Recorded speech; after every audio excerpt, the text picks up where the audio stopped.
अब बात करेंगे महाकाल लोक पर तूफानी कहर की।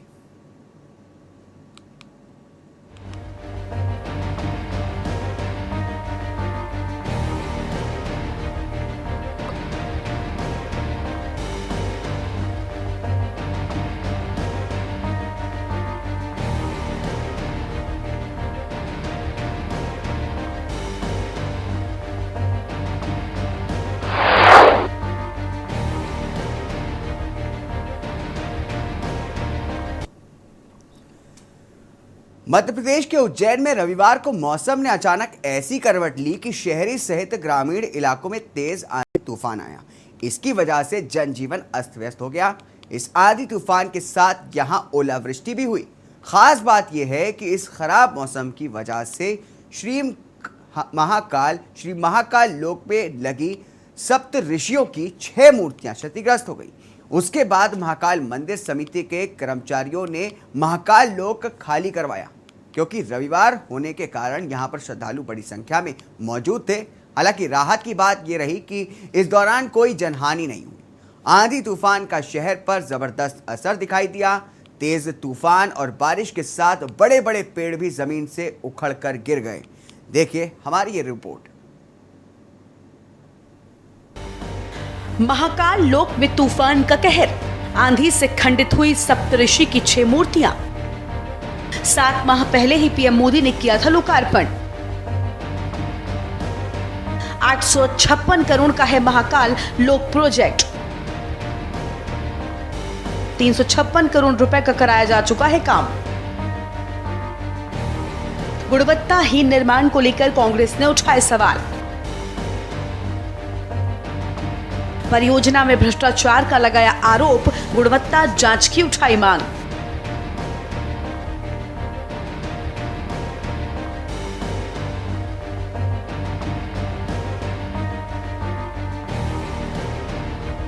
मध्य प्रदेश के महाकाल लोक में आंधी तूफान ने सब कुछ अस्त व्यस्त कर दिया। मौसम में अचानक आए बदलाव ने महाकाल लोक में प्रधानमंत्री नरेंद्र मोदी के द्वारा स्थापित सप्तऋषि की 6 मूर्तियों को खंडित कर दिया। ये पूरा प्रोजेक्ट 856 करोड़ रुपए का है, जिसमें से 356 करोड़ रुपए का काम किया जा चुका है। बता दें कि पिछले साल पीएम मोदी ने प्रोजेक्ट के पहले चरण का उद्घाटन किया। जानकारी के मुताबिक रविवार की शाम अचानक तूफानी हवाओं के चलते महाकाल लोक में सप्तऋषियों की मूर्तियों को सबसे ज्यादा नुकसान हुआ है। इनमें से कई मूर्तियां जमीन पर गिर गईं, तो कई मूर्तियों के हाथ और सिर टूट गए। दरअसल रविवार होने के चलते बड़ी संख्या में श्रद्धालु महाकाल लोक पहुंचे थे। हालांकि राहत की बात यह है कि इतने नुकसान के बाद भी किसी श्रद्धालु को चोट नहीं आई। उज्जैन में अचानक बदले मौसम के कारण जिले भर में तेज आंधी तूफान के साथ करीब आधे घंटे तक जोरदार बारिश हुई, जिसके चलते महाकाल लोक में स्थापित सप्तऋषियों के 7 में से 6 मूर्तियां गिरकर टूट गईं। इससे महाकाल लोक में हुए निर्माण कार्यों पर सवाल खड़े हो गए। फिलहाल कहा जा रहा है कि गुणवत्ताहीन निर्माण की पोल खुल गई। बता दें कि पिछले साल अक्टूबर में ही प्रधानमंत्री मोदी ने महाकाल लोक कॉरिडोर परियोजना के पहले चरण का उद्घाटन किया था। इस परियोजना की कुल लागत 856 करोड़ रुपए है, जिसमें पहला चरण 351 करोड़ रुपए में पूरा हुआ। तूफानी हवाओं के चलते महाकाल लोक में बनी सप्तऋषियों की मूर्तियों को सबसे ज्यादा नुकसान हुआ है।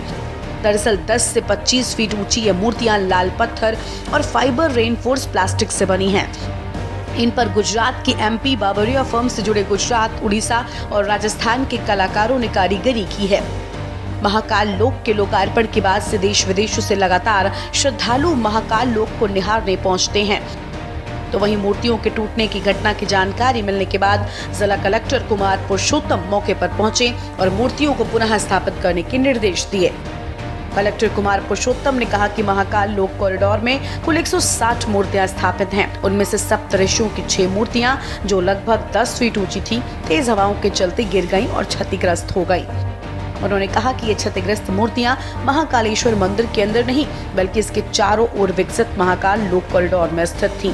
कॉरिडोर की देखरेख का जिम्मा 5 साल तक इसको बनाने वाली कंपनी के पास ही है, इसलिए मूर्तियों को फिर से स्थापित किया जाएगा। उन्होंने बताया कि गुजरात की कंपनियां मूर्तियां बनाने और कॉरिडोर बनाने में काम में लगी हैं। महाकाल लोक में चूंकि ओपन है, तो यहाँ पे जो सप्तऋषि की प्रतिमाएं हैं, उसमें से कुछ प्रतिमाएं जमीन पे गिरी हैं। जो अभी हम लोगों ने देखा है, एक प्रतिमा का थोड़ा सा खंडित हुआ है। ये सारी प्रतिमाएं हम लोग ठीक करके, बेसिकली क्या एक पेडेस्टल पे लगी है और पेडेस्टल पे इस तरीके से प्लेस किया गया था कि उसको कोई हम लोगों ने सीमेंटेड नहीं करा था, क्योंकि उससे थोड़ी खूबसूरती प्रभावित होती थी। अब इतनी तेज आंधी में चूंकि नुकसान हुआ है, तो इसको हम लोग 3 दिन में ठीक करके व्यवस्थित कर देंगे। आपने देखा होगा इतने बड़े महाकाल लोक में और कहीं भी किसी तरह की क्षति नहीं है। प्रतिमाएं एफआरपी की है, ये सबको मालूम है, और ऐसी स्थिति में जो भी नुकसान होगा इसको हम ठीक करेंगे। और धीरे धीरे, आपको मालूम है कि माननीय मुख्यमंत्री ने निर्देश दिए हैं कि प्रतिमाओं को धीरे धीरे बदलने का काम चलेगा, क्योंकि पत्थर की मूर्तियां बनने में काफ़ी समय लगता है। तो जो अल्टीमेट उद्देश्य ये है कि जो सारी प्रतिमाएं हैं, एक समय सीमा में इनको पत्थर की मूर्तियों में तराश करके परिवर्तित किया जाए।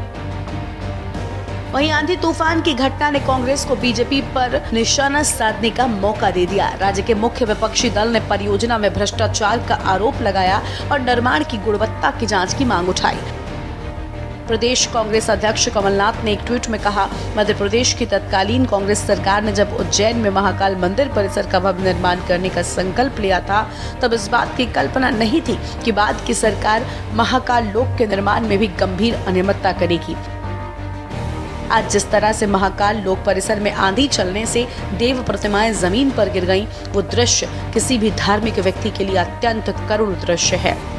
मैं मुख्यमंत्री से मांग करता हूं कि महाकाल लोक में जो प्रतिमाएं गिरी हैं, वहां नई प्रतिमाएं तुरंत स्थापित की जाएं और घटिया निर्माण करने वालों को जांच कर दंडित किया जाए। इसके अलावा कांग्रेस के पूर्व प्रदेश अध्यक्ष अरुण यादव ने आरोप लगाया कि भाजपा सरकार भगवान को भी नहीं बख्श रही है और महाकाल लोक गलियारे में घटनाक्रम से भ्रष्टाचार की बू आ रही है।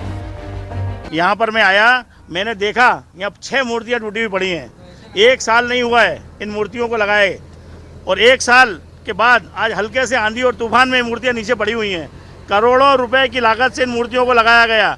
कहीं अगर बड़ा तूफान, आंधी तूफान आ जाता तो मेरे को लग रहा है पूरा ही साफ हो जाता, ये दिखता ही नहीं।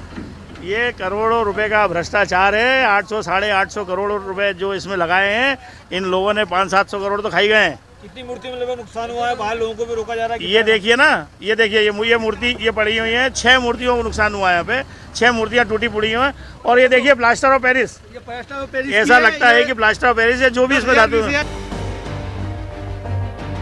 महाकाल लोक कॉरिडोर 900 मीटर लंबा है। इस कॉरिडोर में 160 मूर्तियां हैं जो भगवान शिव और ऋषियों के अलग अलग रूपों को दिखाती हैं। यहाँ 2 भव्य प्रवेश द्वार, नंदी द्वार और पिनाकी द्वार हैं। इनमें त्रिशूल के डिजाइन के 108 स्तंभ हैं। साथ ही शिव पुराण की कहानियों को दर्शाने वाले 50 भित्ति चित्र बनाए गए हैं। राजस्थान के बंसी पहाड़पुर से मंगाए गए खास बलुआ पत्थर कॉरिडोर में लगाए गए हैं। राजस्थान, गुजरात और उड़ीसा के कलाकारों ने इस कॉरिडोर को तैयार किया है। यहाँ पर कालिदास के अभिज्ञान शकुंतलम में उल्लेखित बागवानी प्रजातियों को भी गलियारे में लगाया गया है।